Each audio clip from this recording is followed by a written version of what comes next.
So ఈ video కొంచెం interesting ఉంటుంది. అసలు తెలుగు జనాలకి అసలు యూఎస్ పైన మక్కువ ఎందుకు పెరిగింది,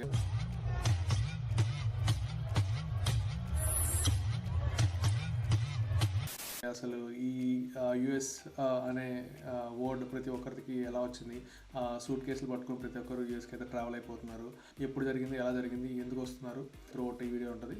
దిస్ ఈస్ అమెరికాలో సర్పంచ్ గారు అబ్బాయి. Welcome to my channel.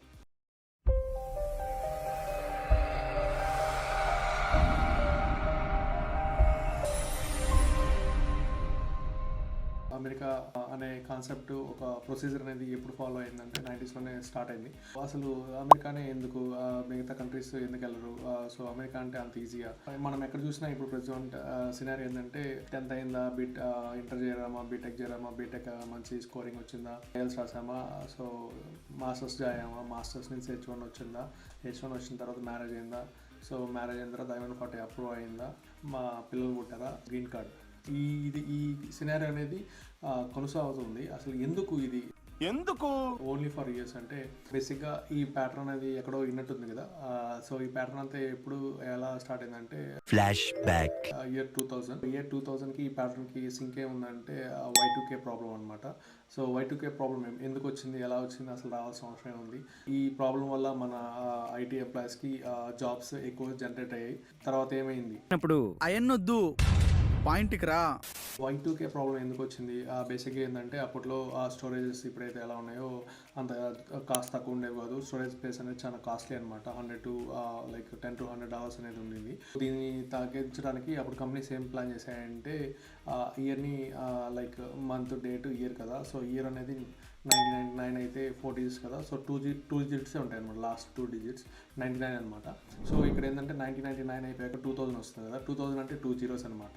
So ఆ 2 zeros ఏమయ్యాయంటే 19 zeros అనమాట. అది మళ్ళీ 90,000 అంటే ముందుకు వెళ్ళిపోయేది. సో ఇదనమాట మేజర్ ప్రాబ్లం. సో ఈ ప్రాబ్లం ఉన్నప్పుడే మన ఐటీ బూమ్ అనేది ప్రాబ్లం చూపించే అప్పట్లో మన ఇండియన్స్ మేజర్గా మన తెలుగు వాళ్ళు అనేది యూఎస్కి రావడం జరిగిందనమాట. ప్రతి ఒక్కరు ఎర్రర్ Y2K ప్రాబ్లం పైనే చాలా మోస్ట్ ఆఫ్ ది మెంబర్స్ అనేది యూఎస్కి అయితే ఫ్లై అయ్యారనమాట. ఇదనమాట Y2K ప్రాబ్లం. ఏంటంటే డీడీ మంత్ ఇయర్ కదా, 4 digits ఉంటాయి కదా. సో బేసిక్ ఏంటంటే 90s ఓన్లీ 2 digits ఉన్నాయన్నమాట.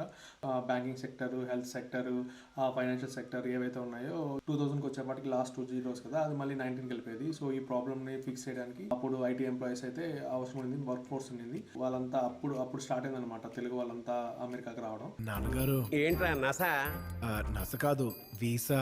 ఎందుకు అమెరికాకి వెళ్ళాలని ఆశ. అన్ని ప్రాసలు అవసరమా? అలా స్టార్ట్ అయినది ఇప్పుడు ప్రజెంట్ F1 పైన H1 మీద వచ్చేస్తున్నారు అనమాట. సో ఇక్కడ యూఎస్కి రావడానికి వీసా కూడా అంత ఈజీ ఏం కాదు. సో ఇప్పుడంటే F1, H1 అనేది వచ్చేస్తున్నా కానీ అప్పట్లో చాలా కష్టంగా ఉండేది అనమాట వీసా. ఈ ప్రాసెస్ అయితే ఇలా స్టార్ట్ అయింది. తర్వాత ఏంటంటే స్లోగా మా అబ్బాయి అమెరికాలో ఉన్నాడు, మా అమ్మాయి అమెరికాలో మాస్టర్స్ చేస్తుంది. ఇలా NRI సంబంధాలు మాట్లాడడం, NRI మ్యాచెస్ చూడడం, NRIస్ని పెళ్లి చేసుకోవడం. We gave him 2 crores dowry. 2 crores అంత అమౌంట్ ఎందుకమ్మా? ఎన్ఆర్ఐ సంబంధం కదా సార్, ఇన్వెస్ట్మెంట్ ఎక్కువ ఉంటుంది.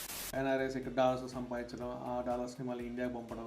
సో ఇండియాలో వేలల్లో ఉన్న వాళ్ళు లక్షాధికారులు అనడం, సో డాలర్స్ ఇల్లు అనే పేర్లు కూడా రావడం, ఇలా మొదలైందనమాట. బేసిక్గా తెలుగు అనేది ఎంత డామినేషన్ అయిందంటే బేసిక్గా మన రీసెంట్ ఎలక్షన్స్లో Trump, so republic and Democrats ఇరు పార్టీలు కూడా తెలుగులో ప్రచారం చేశాయన్నమాట. తెలుగులో పాంప్లెట్స్ పంచారు. రేంజ్కి వెళ్ళిందనమాట మన తెలుగు వాళ్ళ హవా ఇక్కడ. సో ఇక్కడ ఏంటంటే మల్టిపుల్ సంక్రాంతి వచ్చినా సంబరాలు చేస్తారు, దసరా వచ్చిన సంబరాలు చేస్తారు.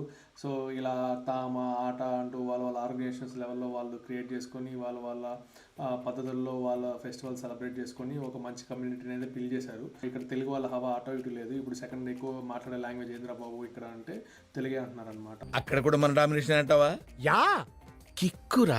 ఇక్కడ మనం మేజర్గా చూస్తే మన డాలస్, అట్లాంటా, సో కాలిఫోర్నియా, ఇలా మేజర్ కంట్రీస్లో చాలా ఆర్గనైజేషన్స్ అయితే ఉన్నాయి.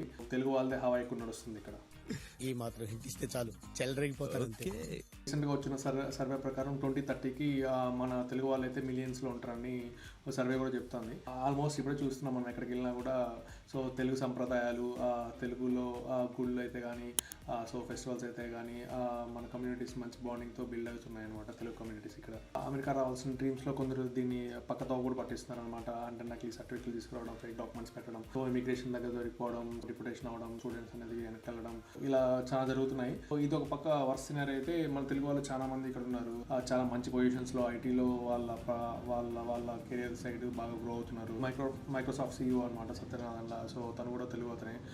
తర్వాత మన శ్రీలీల ఉంది కదా హీరోయిన్, తను షాకిల్, తను కూడా ఇక్కడ US బాండ్ సిటిజనే. సో ఇలా చాలా మంది అయితే ఉన్నారనమాట. ఇక్కడ తెలుగు సింగర్స్ కూడా చాలా మంది మన తెలుగు ఇండస్ట్రీలో US నుంచి వచ్చిన వాళ్ళే అనమాట. మేజర్గా ఏంటంటే ఎక్కడ ఏమైనా కానీ మనం తెలుగు వాళ్ళైతే ఫస్ట్ తొలగొడుతున్నారు అమెరికాలో యాజ్ ఆఫ్ నో. ఇదండి. సో ఆ Y2K ప్రాబ్లం వల్ల మన తెలుగు వాళ్ళు అనేది ఆ ప్రాసెస్ అనేది స్టార్ట్ చేశారు. ఆ ప్రాసెస్ అనేది స్టిల్ ఇప్పటికీ కంటిన్యూ అవుతుంది. సో ఇలా వెళ్ళి అలా యూఎస్లో సెటిల్ అయిపోతున్నారు. సో ఈ వీడియో కనుక మీకు ఇన్ఫర్మేటివ్ అనుకుంటే షేర్ చేయండి, అమెరికాలో ఉన్న మీ ఫ్రెండ్స్కి షేర్ చేయండి. మరీ బాగుంది అనుకుంటే అలా షేర్ చేయండి, లైక్ చేయండి, సబ్స్క్రైబ్ చేయండి. సో వ్యూస్ అయితే పెంచండి. Thanks for watching.